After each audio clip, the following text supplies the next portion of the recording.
Olá pessoal, todos bem? Espero que sim. Eu sou Vitor Fernandes e bem-vindos a mais um vídeo do Núcleo Estudantil Ágora. Primeiramente, muito obrigado por estarem aqui de novo, muito obrigado por estarem acompanhando os nossos vídeos e continuem acompanhando todas as nossas atividades aí pelo Facebook, Instagram e pelo YouTube também, ok? Já já, logo logo, 2021, teremos coisas novas para vocês, beleza?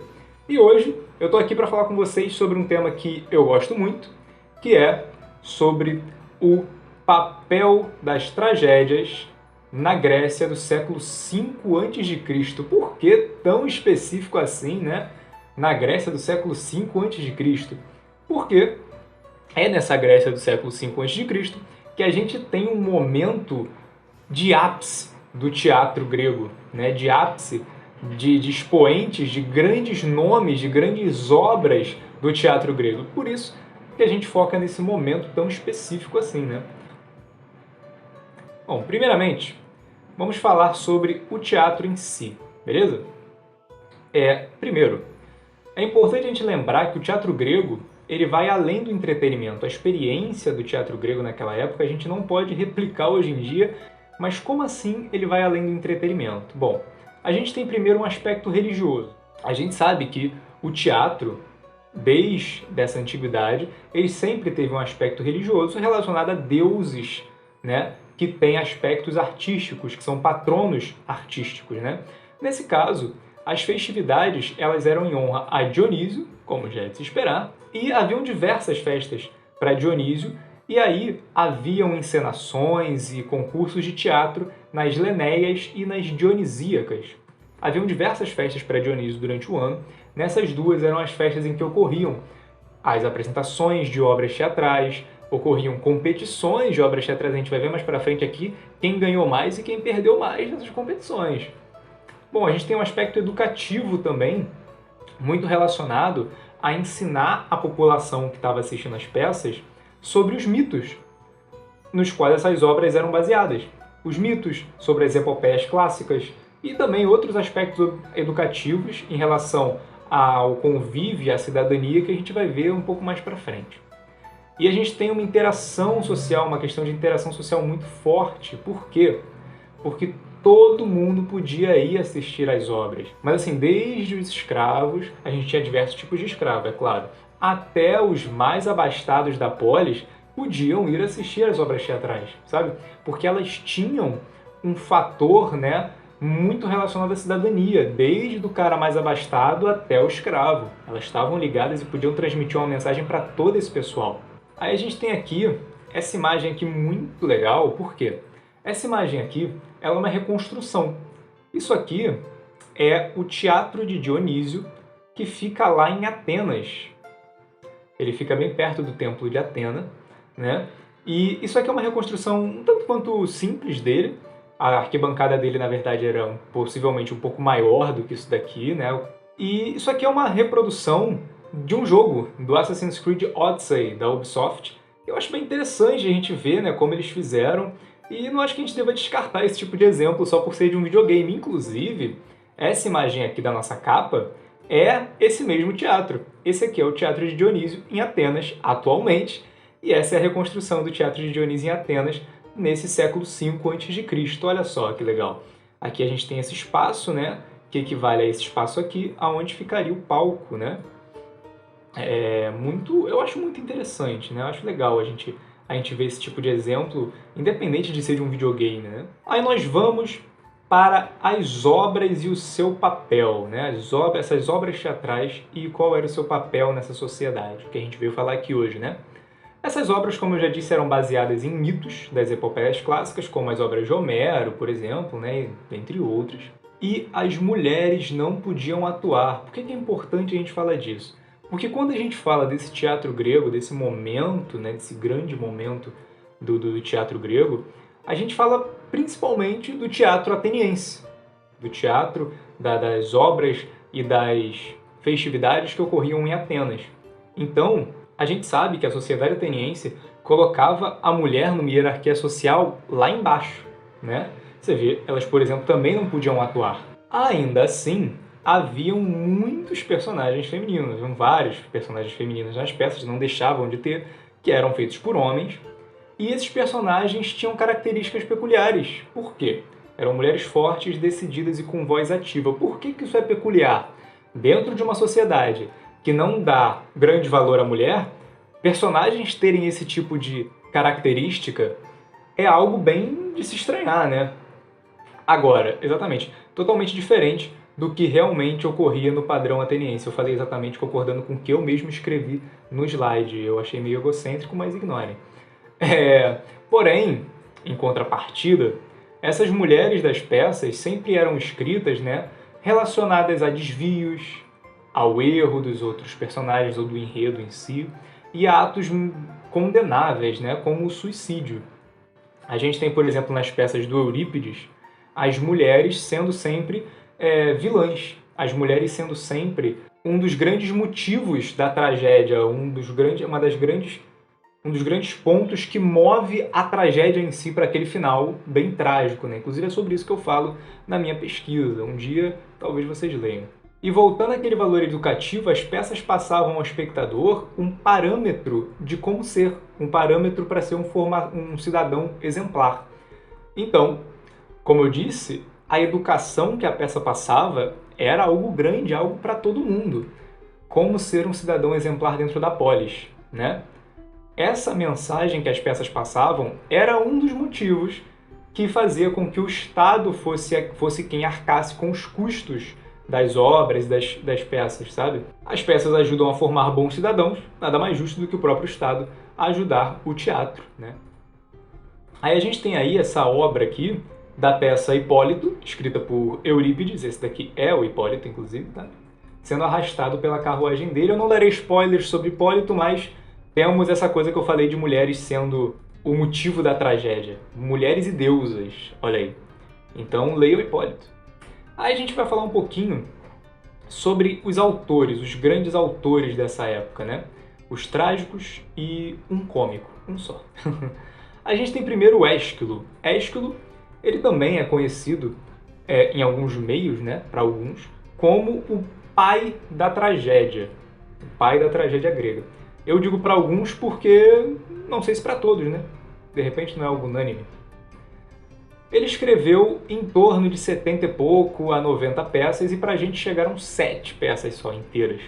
Aí a gente tem os persas, 7 contra Tebas, as suplicantes, Prometeu acorrentado, a trilogia de Orestia, que é composta por Agamenon, Coéforas e Eumênides.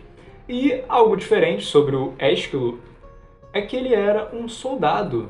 Em sua época tenra, né? Ele lutou as guerras contra os persas. A guerra contra os persas. Ele lutou a guerra contra os persas. E supostamente ele teria lutado na Batalha de Maratona. Batalha muito famosa, né? E por que ele seria considerado o pai da tragédia? Porque ele criou um método inédito, né, de coordenação de atuação, com vários atores no palco, interagindo uns com os outros. Hoje em dia isso é normal. Qualquer peça tem vários atores no palco. Mas há 2.400 anos atrás, isso era absurdamente louco. Muito inovador. É por isso que eu disse no início que não dá pra gente replicar essa experiência, sabe? Não tem como.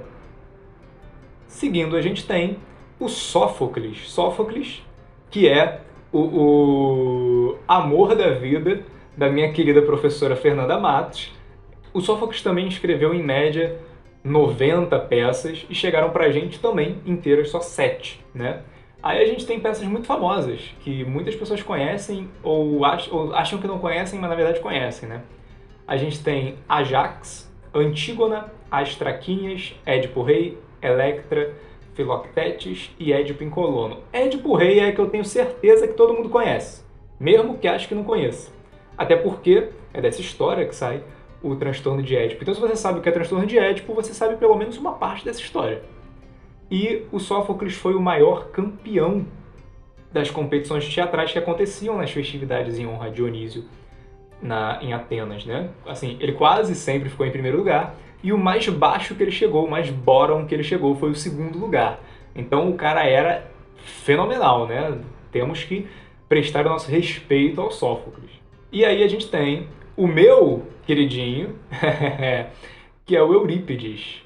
O Eurípides escreveu diversas peças também, todos eles escreveram muitas peças durante a vida, Pra gente chegar no 19, eu botei esse etc aqui, porque eu não vou listar todas as 19, mas eu botei algumas famosas, as que eu gosto aqui, que são Medeia, Hipólito, que a gente tem aquela obra no outro slide, as Bacantes, as Troianas, Alceste e Héracles.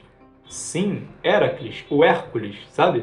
E ele fez a versão dele, a versão muito, muito trágica de Héracles, porque o Eurípides é muito trágico demais. Ele é o grande trágico pra mim. Não foi o Eurípides que contou primeiro a história do Héracles. Eu não vou dar spoiler, leiam Héracles, não é tão difícil de achar. E possivelmente o Eurípides foi o mais influente dramaturgo da sua época. Bom, ele era o mais novo, né? De todos esses três que eu mostrei, ele é o mais novo. Ele soube cultivar amizades e influência dentro da polis grega, sabe? Seguindo aí, eu coloquei um autor de comédias, o Aristófanes, o maior expoente da comédia grega, né? Ele escreveu diversas peças também, chegaram algumas pra gente, em torno de...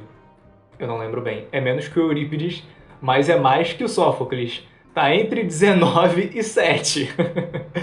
Mas ele escreveu As Nuvens, As Vespas, Lisístrata, As Rãs, Assembleia de Mulheres, Os Pássaros e outras peças. Ele foi, como eu já disse, o maior expoente da comédia no teatro ateniense, né? E qual era o grande lance das peças dele? Ele era um crítico ferrenho, não só político, eu escrevi político, porque ele falava muito sobre política, mas ele era um crítico ferrenho de tudo que ele bem pensava em criticar. Ele criticava os próprios filósofos, né? Ele criticou o próprio Sócrates. Então, assim, é um cara que sabia fazer uma boa sátira. Também merece muito o nosso respeito, né? O Aristófanes. E aí, agora a gente vai para uma parte um pouquinho divertida, que são, olha só, representações desses autores. Representações que também são do jogo Assassin's Creed Odyssey, que, como eu disse, gosto desses exemplos, acho legal, mesmo sendo um jogo, um videogame. Mas aqui a gente não tem o Ésquilo, mas a gente tem aqui o Sófocles. Olha só esse Sófocles. Eu acho que parecem. Vocês lembram do rosto de mármore do outro slide? Eu acho que ficou parecido. Sófocles eu acho que ficou parecido. Temos o Eurípides, que eu acho que ficou bem mais diferente, mas eu gosto. Eu gosto dessa versão do Eurípides do Assassin's Creed, eu acho bem legal. Acho bem legal. E nós temos o Aristófanes, não temos o Ésquilo, mas temos o Aristófanes, que é totalmente diferente de todos os rostos de mármore que eu encontrei pela internet, pelo menos. Mas eu acho uma representação bem legal. Por que eu acho legal essas representações do videogame? As estátuas que a gente vê, as representações que a gente vê, elas têm uma questão dos antigos artistas gregos, que é o culto ao corpo. A gente tem estátuas do Eurípides em que ele tá fortaço. Aquela carinha dele de velho raquítico, né? E ele fortão, meu nome, um corpãozão, pronto para quebrar qualquer crítico na porrada. Porque havia um culto ao corpo muito forte na Grécia. E nessas representações a gente não tem. No jogo, por exemplo, esse Eurípides aqui, você vê pelo rosto dele, e no jogo em si, era um cara gordinho. O Sófocles é um cara meio mirrado, mas ele já é representado meio mirrado até, mesmo nas estátuas, em algumas. E o Aristófanes é muito mirrado, ele é um cara muito magrelo no jogo, mas enfim. Vamos aí para as nossas referências bibliográficas. Nós temos O Suicídio nas Tragédias de Sófocles, da professora Fernanda Matos da Silva, né? Que eu já citei aqui. E nós temos O Teatro Grego, Tragédia e Comédia, de Junito de Souza Brandão. Eu deixo aí recomendado as duas obras para vocês.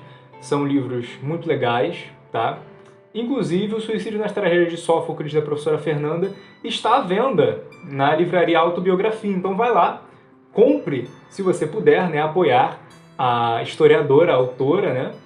E leiam, é muito bom, garanto que é muito bom. Não é só porque eu gosto muito da Fernanda, o livro é realmente muito bom. Enfim, muito obrigado por assistirem mais esse vídeo do Núcleo Estudantil Ágora, tá bom? Espero que vocês tenham gostado do vídeo. Se vocês estiverem no YouTube, deixa um like, se inscreve no nosso canal. Se vocês estiverem no Facebook, compartilha pro pessoal. Se vocês estiverem no Instagram, também compartilha pro pessoal. Gente, compartilhar é fundamental pra gente agora. A gente quer muito que vocês compartilhem com todo mundo que vocês achem que gostem desse tema específico, ou de história no geral. Compartilha com a galera, que é muito importante pra gente, tá? E Eu espero que vocês estejam acompanhando as postagens, as resenhas, os textos, os outros vídeos dos meus colegas aí no canal, tá bom? Deixa um comentário também, se tiver alguma observação para fazer, se eu falei alguma besteira que não percebi. Estamos abertos a críticas totalmente construtivas, por favor, vamos ser sensatos, tá bom? E é isso, muito obrigado, até um próximo vídeo daqui a alguns dias. Daqui a pouquinho tem outro vídeo meu. Eu tô aqui sempre, pode ficar tranquilo que vocês vão enjoar de ver a minha cara, tá bom? Um beijo e muito obrigado.